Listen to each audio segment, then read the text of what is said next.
Septième aventure. Comment Renard fit rencontre des marchands de poissons et comment il eut sa part des harengs et des anguilles. Renard, on le voit, n'avait pas toujours le temps à souhait, et ses entreprises n'étaient pas toutes également heureuses.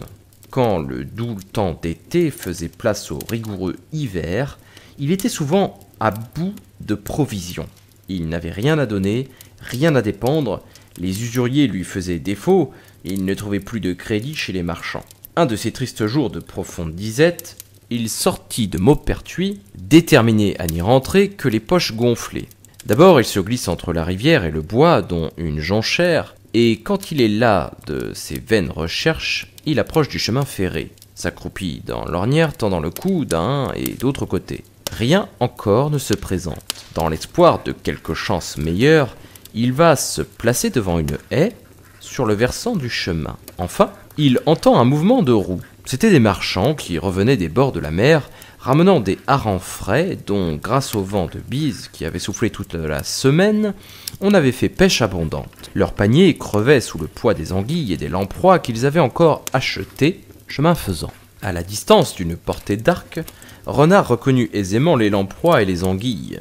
Son plan est bientôt fait. Il rampe sans être aperçu jusqu'au milieu du chemin. Il s'étend et se vautre, jambes écartées, dents rechignées, la langue pantelante, sans mouvement et sans haleine. La voiture avance. Un des marchands regarde, voit un corps immobile, et appelant son compagnon, « Je ne me trompe pas, c'est un goupil ou un blaireau ?»« C'est un goupil, dit l'autre. Descendons, emparons-nous-en, et surtout qu'il ne nous échappe. » Alors ils arrêtent le cheval, vont à Renard, le poussent du pied, le pincent et le tirent, et comme ils le voient immobile, ils ne doutent pas qu'il ne soit mort. Nous n'avions pas besoin d'user de grande adresse. Mais que peut valoir sa pelisse ? 4 livres, dit l'un. Dites 5, reprend l'autre. Voyez sa gorge, comme elle est blanche et fournie. C'est la bonne saison, jetons-le sur la charrette. Ainsi dit, ainsi fait. On le saisit par les pieds, on le lance entre les paniers, et la voiture se remet en mouvement. Pendant qu'ils se félicitent de l'aventure et qu'ils se promettent de découdre en arrivant la robe de Renard, celui-ci ne s'en inquiète guère. Il sait qu'entre faire et dire, il y a souvent un long trajet. Sans perdre de temps, il s'étend la patte sur le bord d'un panier, se dresse doucement, dérange la couverture et tire à lui 2 douzaines des plus beaux harengs. Ce fut pour aviser avant tout la grosse faim qui le travaillait. D'ailleurs, il ne se pressa pas, peut-être même eut-il le loisir de regretter l'absence de sel.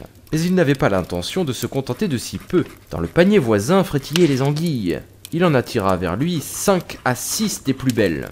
La difficulté était de les emporter car il n'avait plus faim. Que fait-il ? Il aperçoit dans la charrette une botte de ces hardillons d'osier. Il en prend 2 ou 3, les passe dans la tête des anguilles, puis se roule de façon à former de ces hardillons une triple ceinture dont il rapproche les extrémités en tresse. Il s'agissait maintenant de quitter la voiture. Ce fut un jeu d'enfant pour lui. Seulement, il attendit que l'ornière vînt trancher sur le vert gazon pour se couler sans bruit et sans risque de laisser après lui les anguilles.